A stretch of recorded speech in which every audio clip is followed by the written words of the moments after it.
rolling back segregation. What are we going to do? Not one goddamn thing. Not one goddamn thing. I speak for myself, just my personal opinion, but I done speaking about this and I spoke to leaders, and everybody I speak to say it's probably gonna be the best thing that ever can happen to black people. A mandate for us to unite without consumption power. We got the greatest consumption power in the world, and you gonna mandate us to unite? Yeah, ever since we integrated, our economic state has been worse. Our families have been torn apart. And when we made a decision to chose that, we got what we got now. And everybody that I see, that's why you don't hear no outcry from black people about this new executive order about segregation. I don't think we give a damn about it. I know I certainly don't. I ain't for it. I ain't pushing for it, but I ain't to get it. Correct me and tell me if I'm wrong in the comments.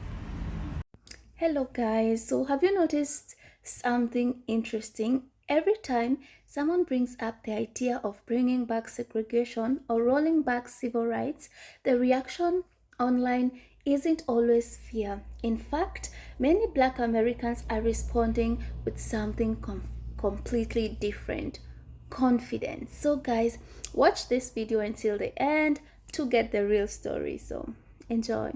I keep seeing a whole bunch of people that don't look like me making videos saying that we need to do something, we need to march. No, we do not. We don't need to do nothing.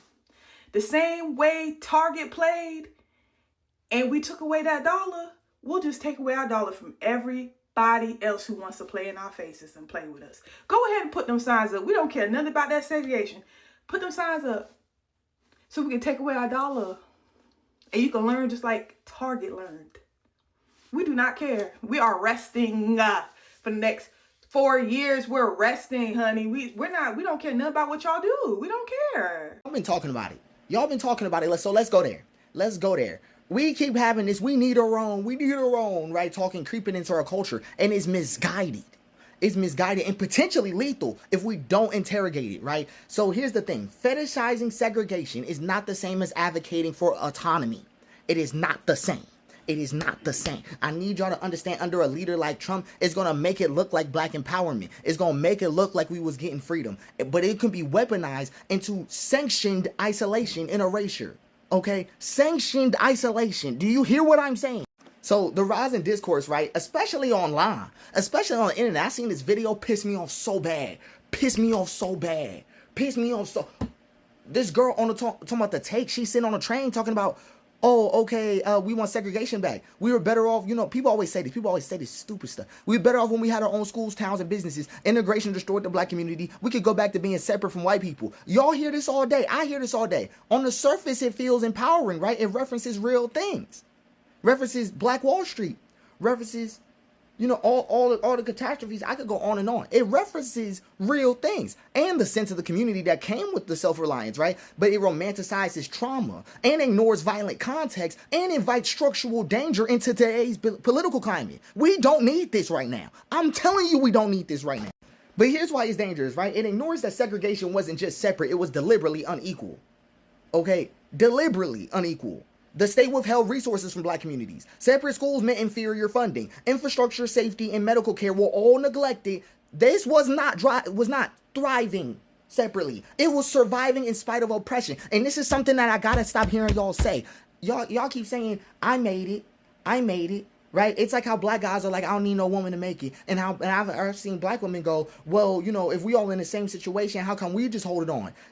I have not described thriving one time on this page talking about black people. Only thing I talk about thriving is the hope in what we have already. But all of our history, right? When we thrived, cool.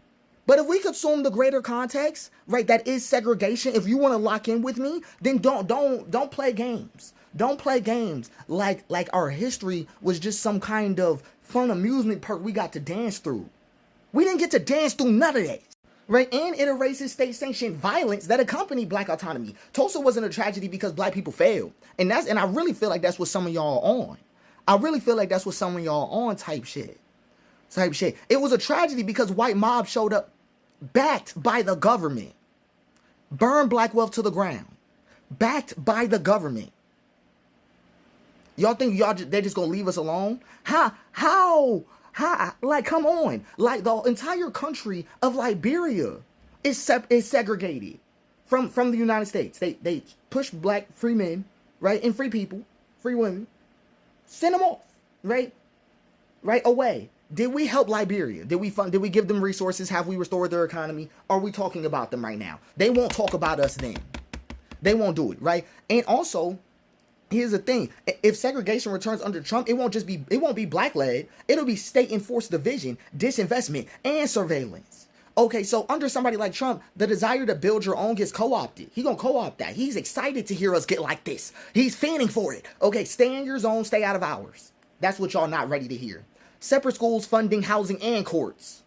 That's what y'all not ready to hear. That's not empowerment. That is legal apartheid that we are advocating for as black people every time that we talk about segregation. Every time. And let's actually go back. Let's actually lock in. What is it going to look like under Trump? It wouldn't mean black. What would Trump segregation look like? It's not going to mean Black Wall Street 2.0. It's not even going to mean 1.5. It's not even going to be '07. Okay? School funding is going to get redirected into traditional white communities under the banner of choice. Revival of red line style zoning, right? Through the freedom of association laws. Black cities rebranded as high crime zones, targeted for police overreach and surveillance. You think they just not coming in? We got to be serious about the problem, right? Like, be so serious. I was literally fighting not to crash out last night over this exact same topic because too many of us want to be middle class but don't understand how they are lazy. Too many of us are looking for a leader, looking for an option. Okay, advocating for segregation is advocating for state-backed displacement. And you'd see a federal rollback of DEI, fair housing, and anti-discrimination laws reframed as ending woke overreach, right? Some of this is sounding similar, and that's because we're playing into the psyop. Okay, so patriot-only economic zones that isolate white capital and exclude progressive black cities. Black institutions surveilled under anti-CRT or anti-subversion laws. He would not call it segregation. He would call it respecting local values. And that's what makes it terrifying. So what are the actual pros to segregation? Because the nut jobs are going to be talking about pros, right? But let's actually talk about this, right? So the yearning for segregation is really a yearning for safety, stability, and community control. I get it. There are values in this conversation, but they must be separated from the method. Cultural autonomy, right, is cool. Spaces for black expression, safety, healing, and storytelling without constant white surveillance sounds nice, right? Economic ecosystems sounds cool, right? Black businesses support each other, circulating the dollar within the community. You know, I spend $1, you get some of my change. That I get it. That's cool. Institutional control, black-led schools, clinics, media outlets, and that reflect black values and needs. Sounds like a fantasy. But these things can and should exist without racial apartheid. That's the reason why I'm talking like this. Because too many of y'all want to be white in my comment section. But here's these things. These things can exist without apartheid, right? They thrive best when they're built within a system that honors civil rights, economic fairness, and protection under law. Segregation in any form makes that impossible. So what's the alternative, right? Locking in. Stop asking the government to sort us out, to organize us into a neighborhood that works for us. Stop asking for that. Too many of y'all don't understand that asking for segregation is just asking them to rebuild Section 8. To rebuild public housing for all y'all. Again. Okay, like it's the exact same thing, but we don't want to talk about it because when we're most comfortable, that's when we talk about segregation. We don't talk about it when we're hungry. We don't talk about it when they shit on us. Okay, but we fetishize it. We fetishize something bigger than segregation. We fetishize respect. But the thing is that, and I'm gonna remove the word fetish because it's important you understand. Black people want respect and deserve respect.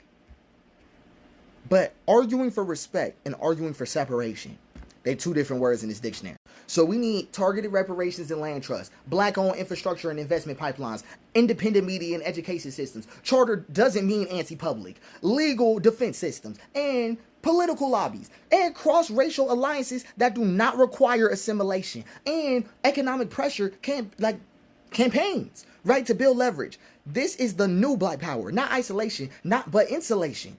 Not retreat, but strategy. You have to see what I'm talking about. Don't confuse safety with separation. Don't do that. Black people don't want segregation. We want protection. We want self-definition. We want to stop begging to be seen. But if we ask the structure, right, the superstructure that tried to erase us, if we ask the people who tried to erase us, I want you to stay with me. If we ask the people who tried to erase us, right, for this self-definition, we risk handing our future to the same people who built the cage. We must build something new, right? Something free, something powerful. And I agree.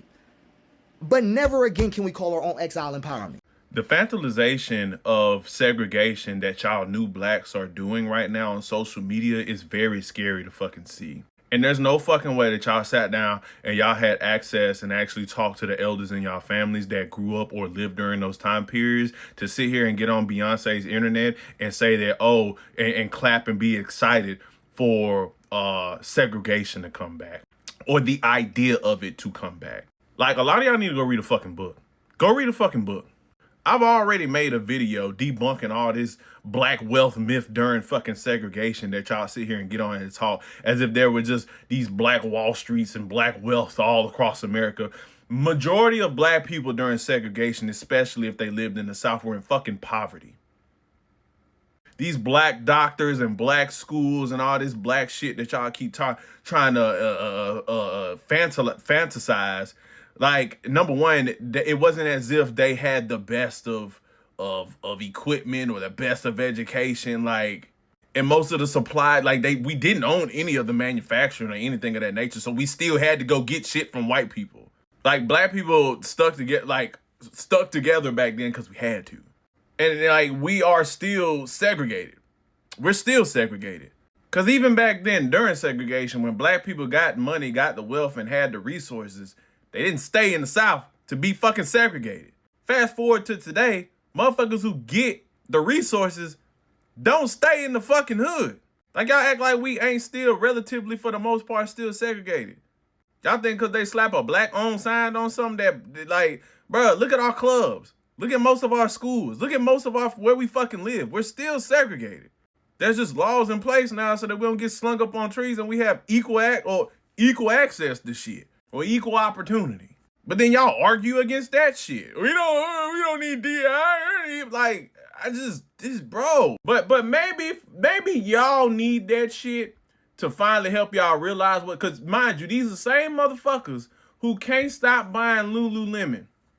The same motherfuckers who can't go and stop buying resold Jordans on StockX. Can't stop buying shit from places that don't want you. So maybe y'all do need a motherfucker to force y'all to be around niggas. Like, dog, I seen somebody comments that was talking about, yeah, we need segregation back. Somebody said, yeah, because the projects weren't even for black people. They were for the Jewish and the immigrants and the white immigrants. As if the first projects were not built in Atlanta. Oh my God. Read a book, bro. Go read a book. But like I said, I already broke this down in another video. I'm a pin it. So y'all go watch. This app about to go away, so I'm gonna say what I gotta say. So I just watched a really great video by this black woman who was talking about how segregation in today's world is really not about black people, it's about white people. And I'm not gonna summarize her video, but I will talk about something that recently came up in real life in conversation. And I was in a conversation with people that were half black, half white. Now, full disclosure, I am black and Chinese. My entire life, though, I have been identified as a black woman to society. Well, really an Oreo, but that's a conversation from a totally different video. But in talking about this whole segregation in 2025 topic, they were like, oh, the internet is saying that segregation is a good thing and that, it's been good for the black community. And I didn't say anything. I was just silent. But in the video, the person that I tagged, she talked a lot about how white people specifically have benefited from integration because even though we were supposed to be promised separate and equal or, together and equal, it has not been equal for black people. Black people still are not paid the same as white counterparts. Black people still are not afforded the same opportunities, especially since the rollback of the affirmative action. Black people are still at the hands of police brutality. Like, it really hasn't done like a huge thing. However, with white people being in close proximity to black people and minorities in general, they have been afforded the opportunity to be educated on how their ancestors have behaved both currently and previously in history. And it's because of that proximity of white people to minorities, specifically Black people, that they have been able to learn, grow, flourish, and with apps like TikTok have been able to change the overall perception of history, specifically in the United States. Now let's get back to the conversation that I was having in real life. So I was having a really hard time of understanding where these people were coming from, the people that were half white, half Black. Because as someone who is mixed, right, Black and Chinese, the one drop rule has applied to my life through and through. In fact, a lot of people have actually denied that I am Chinese, even though I know my heritage and where I come from, at least that part of my family. So what I asked in that conversation was, well, if you had to choose, would you go with your Black family or your white family? And they both said I would go with my Black family. And I said, why? And they said, well, they're just a lot more fun. Like, I feel like I have community. I feel like I have people that really like stick beside me. And what I really think it boils down to is community, because minorities have been forced to assemble their own communities because of oppression, because of things like segregation. And in doing so, are able to support their own people regardless of, what those people look like, because of the way they have been oppressed in the past. Which is why you see today a lot of Black people online are like, oh, I don't care if we're segregated or whatever.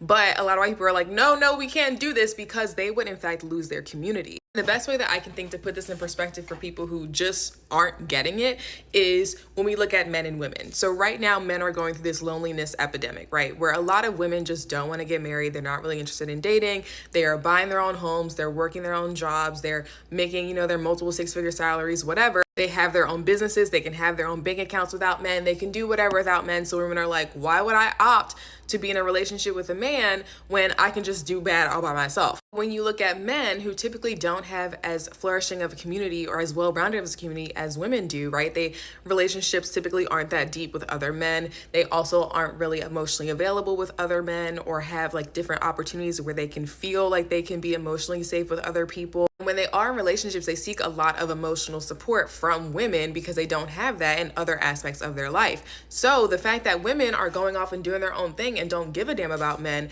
it's really hurting the men. And the men are like, no, we don't want this. But if men would actually, be more emotionally available with their friends, go to therapy, talk about their feelings, have, celebrations and birthday parties and just deeper friendships and connections and relationships like women do, then they wouldn't really be bothered if women were doing all the things that we're already doing on our own. It's patriarchal beliefs that are holding men back from living their best lives, because now that women are separate and mostly kind of equal, depending on who you're talking to, we can go off and do our own thing and live our best lives. Similarly, Black people have their own community, have their own restaurants, banks, shops, businesses, influencers, all of it, right? So white people who don't really have the same community, who don't have the same deep connections, don't have the same village of people to really be behind them in their own culture and their own lives, are going to be missing out because they don't have the support from minorities, aka Black people in this case. And in that scenario, it's white supremacy, which hint is very closely related, if not cousins, to patriarchy, because if white people actually had their own communities where that were flourishing and it didn't really need to rely on minorities, and they could be fine all by themselves. In case you needed yet another example of how white people don't really have community, is since January 15th, Inauguration Day, I have not seen a single viral protest video or slew of videos. I haven't seen a single one. I'm on the internet every single day. Haven't seen one. Why? Because they aren't out there. They're not protesting. There's no community. There's no organization. There's no one to really spearhead the movement. Who typically spearheads all the activism and protests and any civil rights related movements? Black people. While I still have you here, I would like to also point out that because white people don't have these big, flourishing, supportive communities like other minorities do, they really grasp hold of their communities in real life, so like their families and, their people they hang out with at the country clubs, et cetera, et cetera. So when things like a presidential election happens and people find out that their other half of their family actually voted for someone that they don't support, it is actually less likely that they're going to leave that family, because it's literally the only semblance of community they have that does not involve minorities. So I'm going to conclude this TED Talk by saying that whether or not you believe segregation was positive or negative for the Black community, I better not see a single Black person at a protest or marching on April 5th. Thank you. I'm convinced that there are certain Black people in America, certain people in the Black community that want segregation. Yes, I said it. There are Black people out there that want segregation. I'm 100% sure, and I'm convinced. I mean, I would say they're shooting for it, but hey, some people might get offended by that. And you know what? Screw it. I'm going to say it too. Yeah, it's a majority of them. Yep. I said it. It's the majority of them. And if you're asking me why I said that, well, I got proof. 80% of black men voted for to be on the Democratic plantation with Kamala, and also did so did 90% of black women as well. They also voted for Kamala and to be on the Democratic plantation. So yeah, it's a majority of them. And these are the same people who say, you know, we want to black everything. Like they want to black everything, like literally everything, which is literally calling for segregation. However, they still claim that segregation is still going on in America. Make that make sense. You want black music, you want black churches, you want black restaurants, black only neighborhoods, you want black movies, black TV shows, black grocery stores. Like, do I need to read the whole, you know, laundry list of things that y'all are asking for? And a quick question as well. Do you not see how you're calling for the same segregation, the very segregation that you're claiming is happening in America right now? You don't see how you're calling for that same said segregation? And the funny thing is, truth be told, there ain't nobody in America segregating us. Actually, there are. It's you. But if you were indeed so fearful of segregation, you know, it happening to you, when do you start asking the question, why is it that, you know, other races or other people don't like to be around black people? They would rather not be around black people. Because one thing I could promise you, it's definitely not about the color of your skin. And it's definitely not because you have type 4 hair. Maybe it's because everywhere you go, you're rude, you're crass, you're obnoxious, you're argumentative. I don't know. Maybe it's because black kids are literally at the bottom of the bottom when it comes to, you know, the average education in America. And they also lead the list for suspensions and expulsions when it comes to school or high school or whatever y'all want to call it. So do yourself a favor and do everybody else a favor, right? Stop lying to yourself. Nobody's trying to segregate anybody in America. You're the ones that's actually doing it. And that's a fact. They're bringing back segregation because they know a world without black and brown people is coming, and it terrifies them. Trump just rolled back protections that ban segregated facilities for federal contractors, and the internet's acting shocked. But me, I'm not surprised, clearly. This is what desperate power looks like. This isn't about restoring order or merit-based hires. This is a tantrum from an almost 80-year-old man. White supremacy is in its flop era, and it's grasping at any old trick it can find. Segregation? Really? I feel like that's how we know they're scared. Because let's be real, black folks, we are unbothered. You can't shake people that have been surviving state-sanctioned violence since the dawn of time. We've had underfunded schools, medical negligence, and cultural erasure since day one. We don't panic when the system turns on us. We expect it. We don't fold. We multiply. We turn every block into a blueprint, every struggle into a strategy, and every threat into a legacy. As I said in my pinned video, a world without black and brown people is coming, not because we're disappearing, because we're divesting from their politics, from their corporations, their watered-down narratives, their respectability games. We want no parts.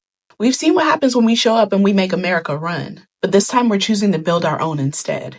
And that's what scares them, not the loss of power, but the loss of relevance. Because without our culture, our labor, our innovation, our souls, what is America really? Let them scramble.